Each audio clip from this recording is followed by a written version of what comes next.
Ya Nabi, salam alaika. Ya Rasul, salam alaika.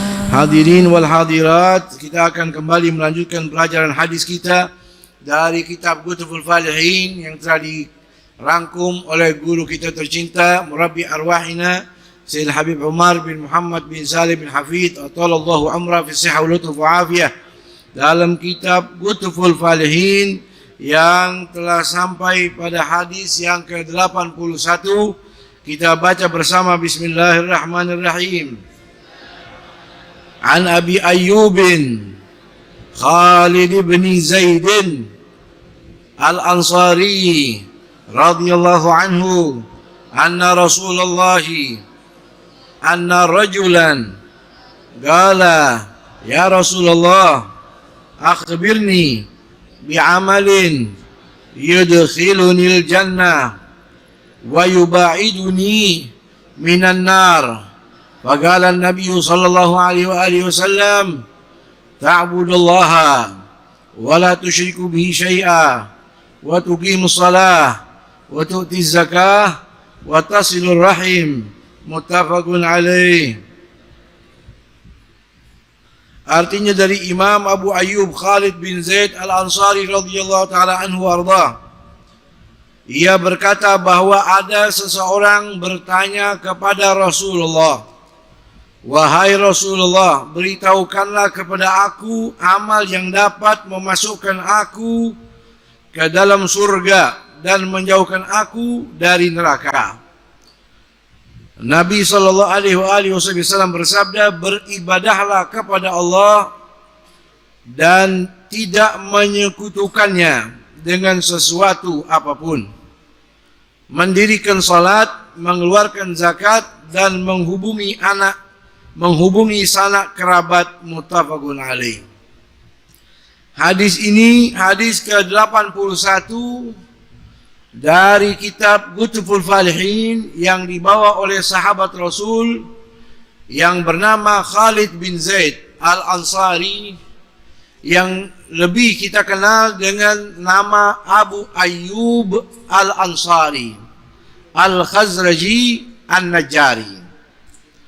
Membawa hadis malam ini adalah seorang sahabat yang sangat dekat dengan baginda Nabi kita Muhammad sallallahu alaihi wasallam, yaitu Abu Ayyub Al-Ansari, namanya Khalid bin Zaid. Beliau ini adalah salah satu sahabat Rasul yang rumahnya diinepi oleh baginda Rasulullah. Yang Rasul menginap di rumahnya Abu Ayyub bukan 1, 2, 3 malam, tapi sampai 1 bulan lebih. Bahkan dalam riwayat Rasul nginep di rumahnya, tidur di rumahnya sampai 7 bulan. Rumah siapa? Rumah sahabat yang bernama Abu Ayyub Al-Ansari. Beliau seorang sahabat yang sudah beriman sebelum Nabi hijrah ke Madinah. Seorang sahabat yang ikut perang bersama Rasul, bukan hanya perang Badar, tapi perang Uhud, perang Khandaq, bahkan hampir semua ghazwanya Rasul. Riwayat hadis mengatakan bahwa Abu Ayyub ikut bersama baginda Nabi kita Muhammad sallallahu alaihi wasallam. Dan salah satu orang yang minta izin menyimpan jenggotnya Rasulullah. Dia menyimpan salah satu beberapa helai jenggotnya Rasul. Kata Imam Sa'id Ibnul Musayyib, setelah Rasul tahu bahwa jenggotnya dipegang, disimpan sama Abu Ayyub Al-Ansari, Rasul bersabda, ya Abu Ayyub, la yusibaka su abada, atau kama qala, wahai Abu Ayyub, tidak akan ada mudarat, musibah, celaka yang akan menimpamu selama-lamanya. Berkat menyimpan sehelai 2 helai daripada jenggotnya baginda Nabi kita Muhammad sallallahu alaihi wasallam. Bahkan ketika Rasul hijrah ke kota Madinah, sahabat orang-orang Ansar berebut, ya, mereka merapikan rumahnya satu persatu agar bisa diampiri bisa didatangi, bisa dijenguk, apalagi diinepi oleh Rasulullah SAW. Mereka berlomba-lomba menyiapkan tempat untuk Rasul. Tapi baginda Nabi kita Muhammad SAW mengatakan, biarlah kemana arah untaku ini dia menuju dan di situ dia berhenti, maka disitulah tempat aku akan menginap. Khallu sabilan naqah fa innaha ma'murah. Maka itu onta sambil berjalan pelan-pelan di tanah suci Madinah Al-Musyarrafah, sahabat berharap rumahnya didatangi, halamannya dimasuki oleh onta tersebut, tetapi onta tersebut malah masuk ke pekarangan halaman rumah Abu Ayyub Al-Ansari. Fabarakatin naqah, itu onta akhirnya duduk di tempat itu, maka disitulah Rasul sallallahu alaihi wasallam menginap, tepatnya rumah Imam Abu Ayyub Al-Ansari. Seorang sahabat yang sangat gembira dengan kedatangannya Nabi. Jangan lagi Nabi, saudara, kalau kita punya rumah didatengin guru, kira-kira senang apa tidak? Gembira apa tidak? Kata guru kita, anak mau makan di rumah ente. Senang nggak? Yang biasanya cuman bikin semur jengkol, lari beli daging. Betul? Yang biasanya nasi, endok sama bihun, mencit embe. Kenapa? Ada orang besar datang. Ya. Nah, ini sahabat didatangi rumahnya, bahkan ditiduri oleh makhluk Allah yang paling agung, paling mulia, Sayyiduna Muhammad sallallahu alaihi wasallam, yang langit pun rindu didatangi sama Rasul, yang seluruh tempat merindu akan dipijak oleh Rasul, sampai buruk pun merindu kapan ingin ditunggangi oleh baginda Nabi kita Muhammad sallallahu alaihi wasallam. Saking senangnya Imam Abu Ayyub Al-Ansari ini berkata sama istrinya, jangan pernah kita makan kecuali makanan itu sudah dimakan sama Rasul, ada sisa baru kita makan. Maka setiap hari, setiap waktu disuguhin itu makan Rasul. Setelah Rasul selesai makan malamnya, Abu Ayyub bersama istrinya, sama anaknya, memakan dari sisa jari jemari yang disentuh itu makanan oleh baginda Nabi kita Muhammad SAW. Pada suatu hari istrinya menyuguhkan makanan, tetapi makanan itu tidak disentuh sama Rasul. Sehingga Imam Abu Ayyub takut. Dia berkata, wahai Rasulullah, apa ada yang salah dengan masakan istri saya sampai engkau tidak menyentuhnya, kita pun tidak bisa makan, karena yang biasa kita makan itu bekas tangan-tangan jari-jari antum ini ya Rasul. Apa jawaban Nabi? Saya tidak bisa memakan karena saya menyium ada bau aroma dari pohon ini, yaitu pohon bawang, ada buah bawang, ada bawang di makanan itu. Wa ana rajulun unaji rabbi, saya punya mulut ini nggak pernah bau. Setiap detik saya selalu berhubungan dengan Allah SWT. Kalau saya makan ini nanti mulut saya jadi bau. Wa amma antum fakulu, adapun kalian makan aja nggak apa-apa, tapi saya tidak. Ya, itulah sedikit riwayat Imam Abu Ayyub Al-Ansari. Bahkan dalam riwayat yang lain, ini Abu Ayyub dia tidur bersama keluarganya di lantai atas. Setelah beliau meminta Rasul tidur di atas, Rasul tidak mau karena banyak tamunya, maka Abu Ayyub pun tidur di atas bersama istrinya. Tapi setiap jalan di loteng di atas, dia selalu menghendap dan menempelkan tubuhnya di dinding-dinding, tidak berani melangkah sembarangan, khawatir bertepatan di bawahnya berposisi Sayyidina Muhammad sallallahu alaihi wasallam. Sampai pada suatu hari tumpah air di atas, maka Imam Abu Ayyub kebingungan. Beliau langsung usap itu bekas air dengan bajunya sampai gelinding-gelinding, ya, berputar-putar, agar jangan sampai air itu jatuh menetes mengenai baginda Nabi kita Muhammad sallallahu alaihi wasallam. Orang yang penuh dengan berkah. Ya, mudah-mudahan kita kecipratan berkahnya Imam Abu Ayyub Al-Ansari, amin ya rabbal alamin. Orang asli Madinah, meriwayatkan hadis kurang lebih 150 hadis. Ya, meninggal dunia pada usia 100 tahun lebih.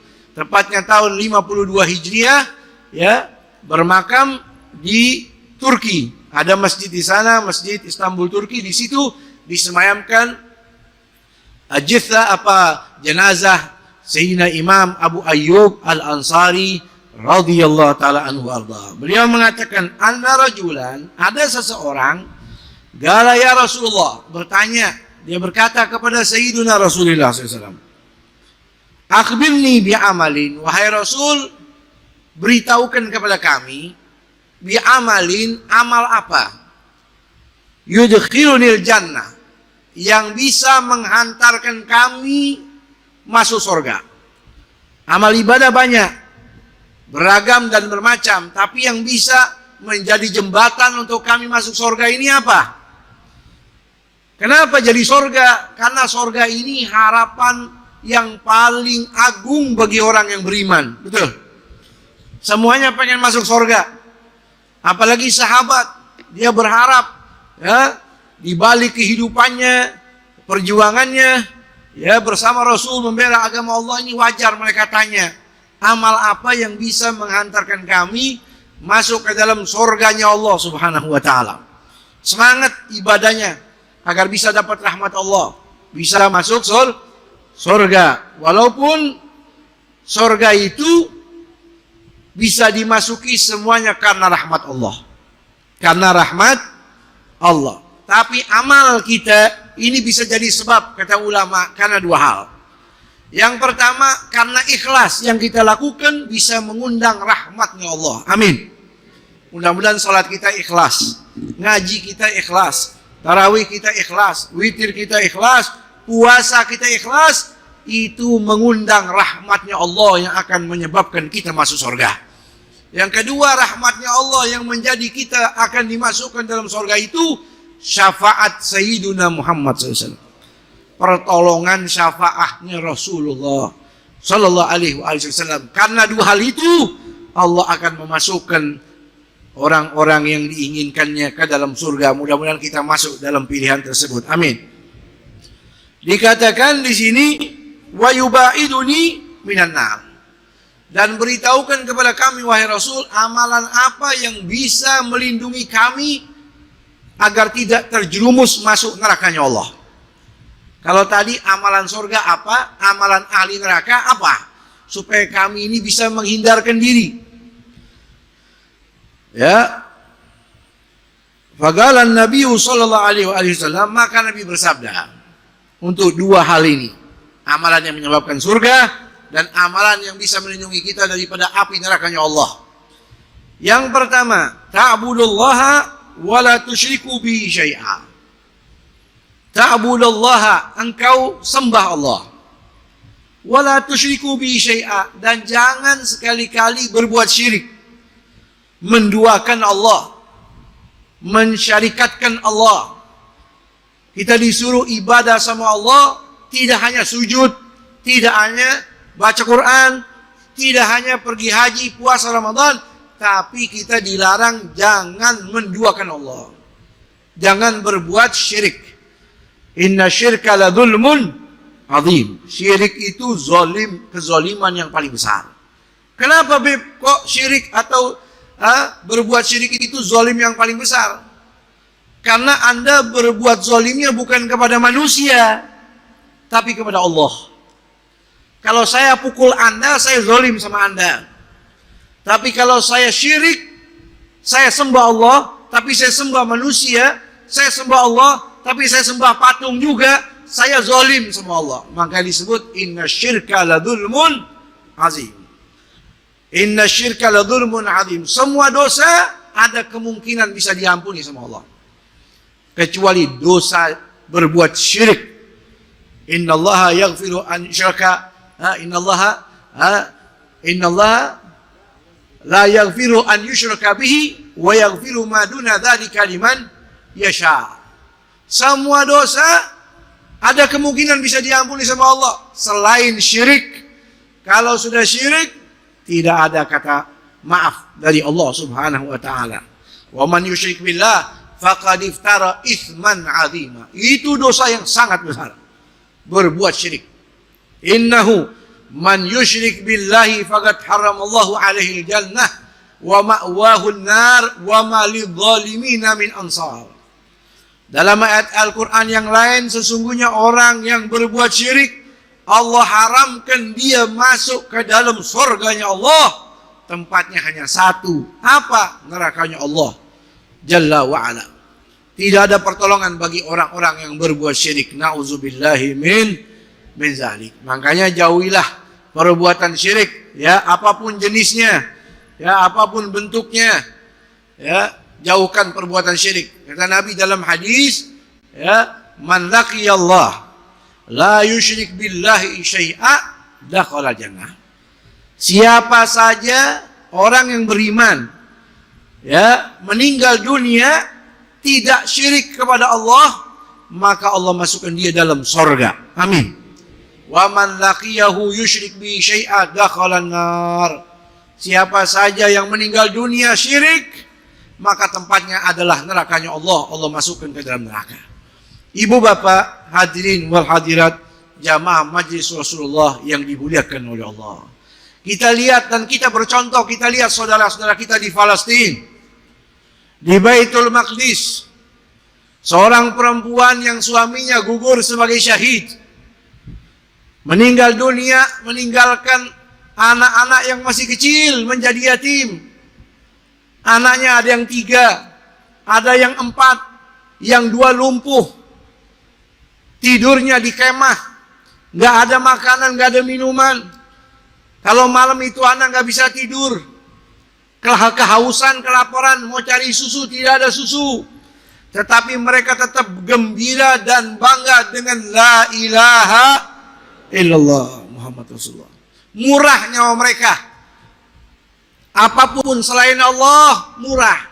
Mau suaminya meninggal, mau anaknya gugur, bahkan mereka dengan gembira jenazah yang digotong sekalipun sambil menepuk tangan gembira bahwa sesungguhnya ini syahid, tempatnya surganya Allah. Ketika menggotong jenazah dilempar bom, hancur. Dengan itu mereka musyrik. La wallah, ketebalan iman mereka semakin tebal. Subhanallah. Mudah-mudahan Allah angkat kepedihan saudara-saudara kita di Palestina. Nah, kita ini kadang-kala Allah kasih nikmat kepada kita bertubi-tubi, siang malam, karena dunia kita syirik, karena perempuan syirik, karena pacar syirik. Yang muslim keluar dari agamanya, yang laki menjadi murtad, yang perempuan menjadi murtad. Terjadi apa tidak? Na'udzubillahi min. Kita lihat tuh, mereka orang-orang yang hidupnya setiap hari tidak ada nih begini nih, kedamaian, ketentraman, ketenangan, bisa ngaji bareng, duduk berkumpul dengan tentram, baca sholawatan, bisa tarawih berjamaah, bisa sholat maghrib berjamaah. Mereka selalu dalam kondisi was-was, khawatir. Datangnya bom, datangnya segala bentuk ujian. Tapi itu semua tidak menjadi sebab mereka syirik, malah menjadi ketebalan iman mereka kepada Allah Subhanahu wa taala. Nah, itu jauhilah syirik, itu menjadi sebab kita akan dimasukkan dalam surganya Allah, dan berbuat syirik menjadi sebab menghantarkan kita na'udzubillah masuk dalam nerakanya Allah. Yang kedua, wa tuqimus shalah. Tegakkan salat. Tugimu, agama yugimu igamatan. Ya, mendirikan. Ini tiang ini dia berdiri. Kalau tiang ini retak, lama kemudian akan hancur, bangunan ini akan rubuh, saudara. Betul. Salat disebut tuqimu shalah. Anda mendirikan salat. Al-iqamah bimakna mulazamah wal istimrar. Continue terus. Kalau Anda tinggalkan, fagat hadamaddin. Anda merobohkan agamamu. Jadi orang yang tidak salat seperti tiang runtuh, agamanya akan hancur. Na'udzubillahi min. Ini salat, ibu bapak, masya Allah, ibadah yang paling utama, ibadah yang paling penting. Awwalu maftaradallahu ala ummati as-salawatul khams. Ibadah pertama yang diwajibkan oleh Allah untuk umatku, ya salat 5 waktu, kata Nabi. Wa awwalu ma turfa min amalihim as-salawatul khams. Amalan ibadah yang pertama diangkat sama Allah, salat 5 waktu.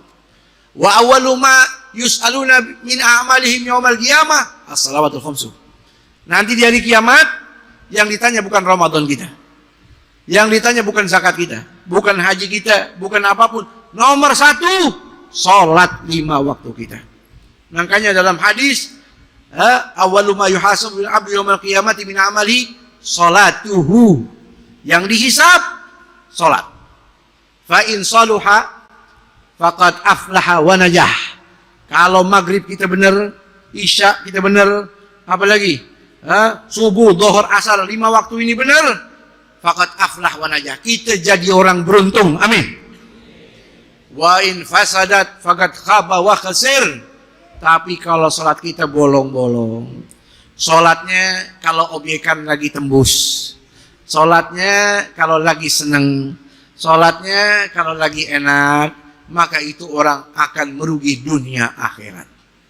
Ya, dosa yang paling besar ketika ninggalin salat menyebabkan masuk neraka. Pahala yang paling besar adanya di salat. Dari salat ke salat Allah ampuni dosa kita. Amin. Dari Jumat ke Jumat Allah ampuni dosa kita. Amin. Ramadan ke Ramadan Allah ampuni dosa kita. Amin. Selagi kita jauhin diri dari maksiat. Enggak maksiat, Bib. Iya, ente jangan maksiat, diam aja. Yang penting salat jangan tinggal. Allah rontokin dosa-dosa ente. Tuh. Makanya dosa yang paling besar adanya di situ kalau dia meninggalkan. Dulu di zaman Bani Israel ada perempuan datang ke Nabi Allah Musa alaihi wa ala nabiyyina afdhalus salawat wa taslim. Wahai Nabi Musa, Nabi Allah minta maaf. Inni adznabtu dzamban 'azima. Saya telah melakukan dosa yang besar. Wa qad tubtu ila Allah. Tapi saya sudah taubat, minta ampun sama Allah. Fad'ullah li an yaghfir li wa yatub alayya. Tolong wahai Nabi Musa, ya, ente doain saya supaya saya punya taubat ini diterima sama Allah, dosa saya diampuni. Nabi Musa tanya, wa ma dzambuki, hai wanita, ya, hai perempuan, emang dosa ente apa? Qala inni zanaitu wa waladtu waladan faqataltuh. Maaf wahai Nabi Musa, saya punya dosa, saya zina, lalu saya hamil, lalu telah lahir dari rahim saya anak laki-laki, langsung saya bunuh. Maka Nabi Musa kaget. Akhriji ya fajirah. Jawaban Nabi Musa dalam riwayat itu, wahai wanita rusak, keluarlah kamu dari rumah saya. Li alla tanzil narun minas sama fatuhriguna. Keluar kamu, jangan sampai ada api dari langit yang akan menimpa saya dari rumah ini. Ayo keluar. Fakharajat min indihi munkasyatal qalbi. Ini perempuan keluar dari rumah Nabi Musa nangis. Hatinya hancur. Datang mau taubat ditolak. Turun malaikat Jibril alaihissalam. Wa qala lahu ya Musa, Allah tabaraka wa ta'ala yaqul lak, kamu ditegur sama Allah. Lima radatta taibah. Kenapa ada orang mau taubat kamu usir? Ama wajadta syarran minha. Emang kamu nggak tahu ada orang yang dosanya lebih besar dari itu? Famin man syarrun minha. Kata Nabi Musa, wahai Jibril, siapa orang yang dosanya lebih berat dari wanita yang zina, dari orang yang membunuh? Emang ada? Qala na'am, man yatrukis salat amidan muta'ammida, yaitu orang yang meninggalkan salat dengan sengaja, dosanya lebih berat, lebih besar daripada membunuh, daripada berzina. Na'udzubillahi min sengaja ninggalin salat. Tuh, mudah-mudahan Allah jadikan kita orang-orang yang ahli salat. Anak-anak kita jadi orang-orang ahli salat. Rabbi ja'alni muqimas shalah wa min dzurriyyati rabbana wa taqabbal du'a wa tu'ti zakah. Lalu kata Nabi, keluarin zakat. Orang ngeluarin zakat itu akan menghantarkan dia masuk dalam surganya Allah Subhanahu wa ta'ala. Orang yang tidak mengeluarkan zakat tempatnya neraka. Ada orang sholat bib tapi nggak mau bayar zakat, neraka. Ya, kata Imam Sayyidina Abu Bakar Siddiq, wallahi laugatilanna man farraqa baina sholati wa zakah. Kalau ada orang yang memisahkan antara sholat sama zakat, sholat wajib, zakat tidak, saya penggal lehernya. Kata Imam Ibn Mas'ud, umirna bi iqamis shalah wa ita'iz zakah. Faman lam yuzakki fala salatalah. Saya disuruh sama Nabi untuk menunaikan sholat, bayar zakat. Siapa orang sholat tidak bayar zakat, sholatnya tidak sah. Ini puasa ini Ramadan, bentar lagi ada kewajiban zakat fitrah, betul? Zakat fitrah awal masuknya awal Ramadan, berakhir imam naik ke atas mimbar. Jangan sampai nggak dikeluarin. Syahrul Ramadan mu'allaqun bainas samai wal ard wa la yarfa'u illa bi zakatil fitr. Puasa kita, sholat kita, tarawih kita, ngaji kita gantung nih di bulan Ramadan. Tidak terangkat sampai kita ngeluarin zakat fitrah. Makanya jangan sampai tidak dikeluarkan itu zakat, akan menjadi racun yang menghantar kita masuk ke dalam nerakanya Allah kalau kita tidak mengeluarkannya. Watasilur rahim, yang terakhir kata Nabi, silaturahmi. Menyambung tali hubungan kekerabatan, persaudaraan, baik secara global sesama muslim atau lebih individu intern sama keluarga, jaga silaturahmi. Yang tadi wajib ibadah sama Allah. Berbuat syirik jauhin. Salat wajib. Bayar zakat wajib, betul. Tapi di ujung hadis ini watasilur rahim. Sambung silaturahmi. Berarti perkara silaturahmi ini sangat penting. Sampai sama Nabi ditempelkan dengan ibadah wajib. Ibadah sholat, bayar zakat, tiba-tiba ada silaturahmi. Ibu bapak hadirin wal hadirat rahimakumullah. Mudah-mudahan Allah jadikan kita orang yang selalu bisa menjaga silaturahmi kita. Bisa menjaga ibadah sholat kita.